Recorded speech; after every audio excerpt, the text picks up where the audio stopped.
something many of you have probably heard before. If you ever wonder how a company makes money, you are their product. That's true. Seriously. Even on YouTube and any other platform that you're watching me on right now, you're being marketed to through the ads that run before, after, or during each of the videos or live streams that I do or any other creator does. And of course, you are very keenly aware of those ads, I'm sure, and you count down the 5 seconds that it takes before you can hit the skip button, just like many other viewers do, of pretty much all content everywhere. Now, this is actually factored into the equation for reaching an audience with the ads, and of course, all those elements are broken down into categories like click-through rates and some strange things like that, types of engagement that you get, all that, analytic stuff. Now, when it comes to any social media platform or even fast services like Tubi, Roku, I mean, technically, I guess Peacock's kind of a fast service if you have that version of the subscription. But there's a lot of those free ad-supported streaming services. When ad revenues fall, those platforms start to fail. Now, this factors in a big way when it comes to social media, and we have an example of that. So let's take a look at the potential collapse of Snap and what it means for the likes of Twitter and maybe everybody else. Here we go.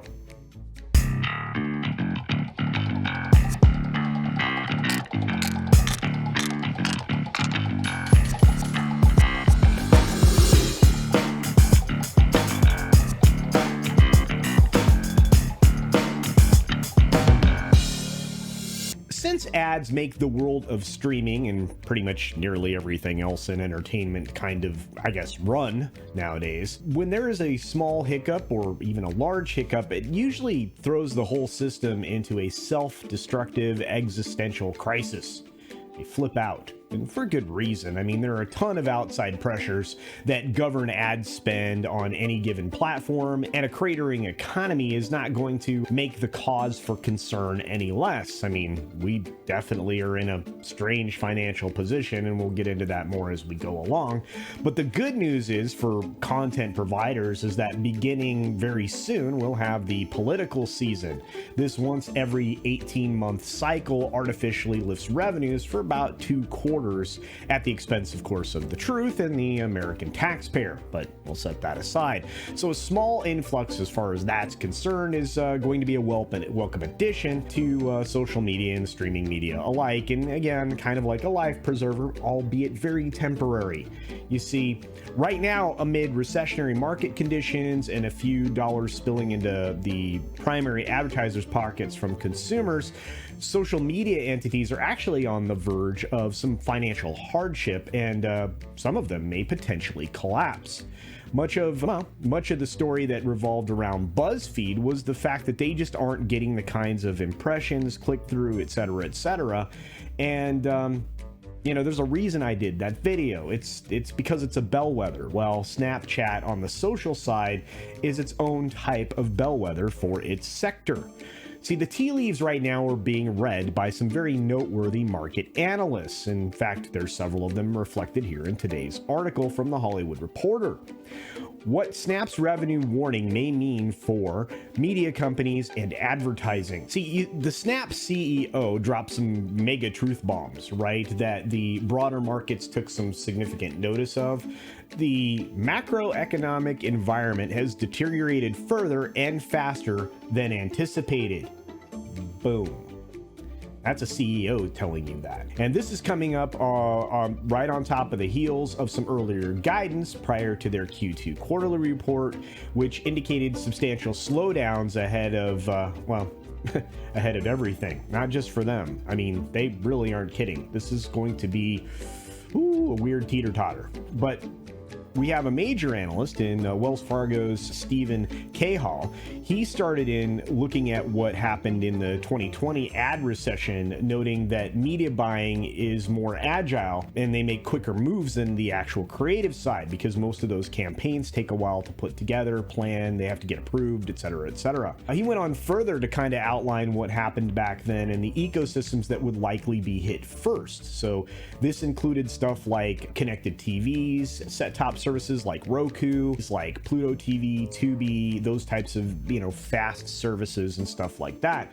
But the one thing that struck me was that despite a decent increase for Snap of active daily users, get used to that terminology, it's going to be around for they moved from 319 million to 332 million active daily users, and yet they're still planning a shortfall in revenue.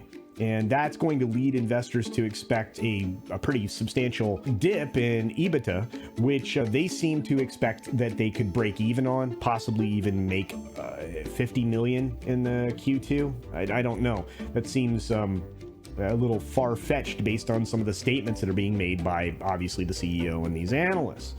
Now, their business is slowing so much that it's actually impacting their hiring plans. They're slowing down on those, despite the fact that there's a lot of capital investment right back into Snap at the moment, which there should be. But honestly, I mean, this is a shell game, just like the streaming service game, and I think it's being exposed.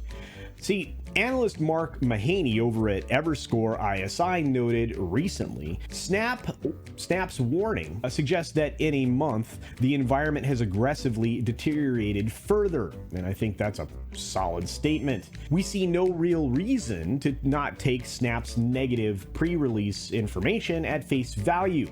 Digital advertising is cyclical, but like all advertising, micro headwinds are likely getting much harder. That's a dire assessment indeed. Mahaney went even further and signaled massive issues for Twitter on the horizon with this statement.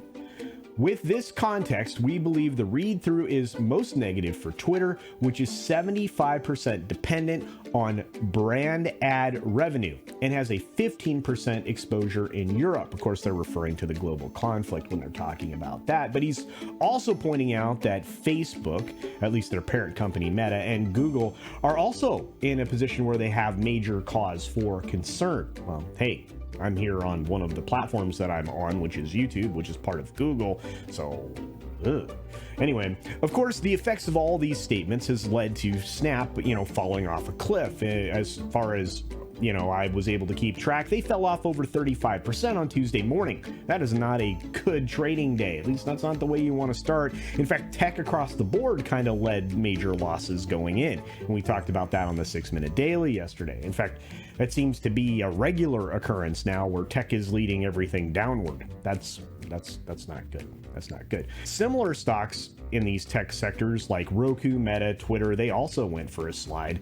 And again, it's all related. They're all in sector similar markets, and they're all going to have, the same kind of pressures, the same kind of investor concerns. And again, all of it's based on this weird ad problem that we're about to start having all over again. Again, thank goodness for the political cycle, but that'll be short-lived. And again, all of this is starting to signal even more losses, and that's kind of the whole point of this video. So the once popular media darlings, and market darlings indeed, were the big tech sector, right? Then it's starting to get exposed again. And it also leads on, at least all these analyst thoughts, leads us to believe that Twitter may become even less valuable to the market and also to Elon Musk. So I imagine he's going to be looking for a steeper discount as he goes further to talk about the bots in the business over there at Twitter. What's even more concerning, of course, is that as a person who's, utilizing these platforms, and many of you do, I've got people that watch me that have channels, and you're looking at your YouTube ad revenue, and I'm afraid that those revenues may fall off precipitously, which means fewer ads and fewer dollars coming into your favorite content creators. So if you see the super thanks button at the bottom and you feel like contributing, thanks.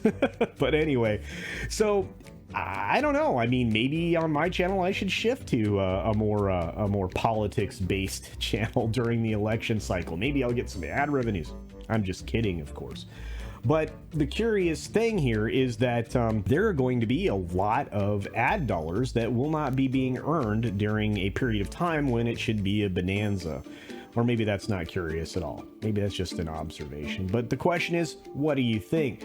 Do you think that Snap is a bellwether, just like BuzzFeed for digital media platforms, just like perhaps other sectors?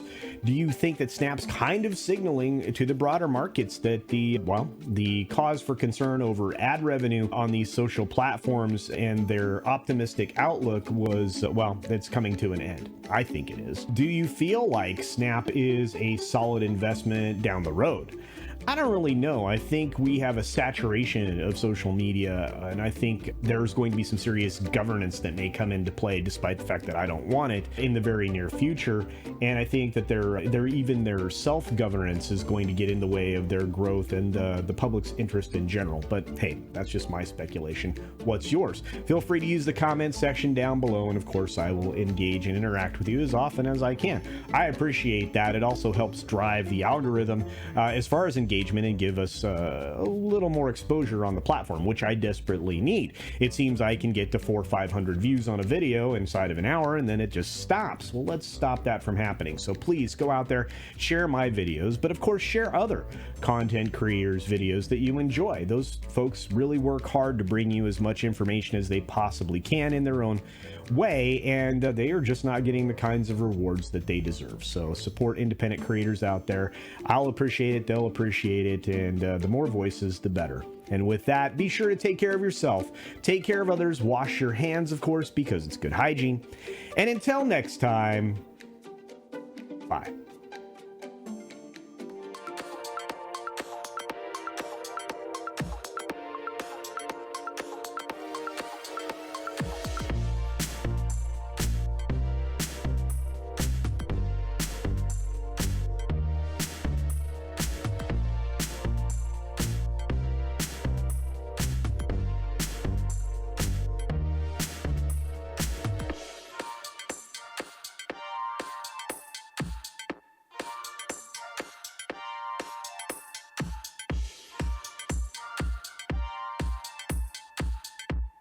Thanks for visiting today.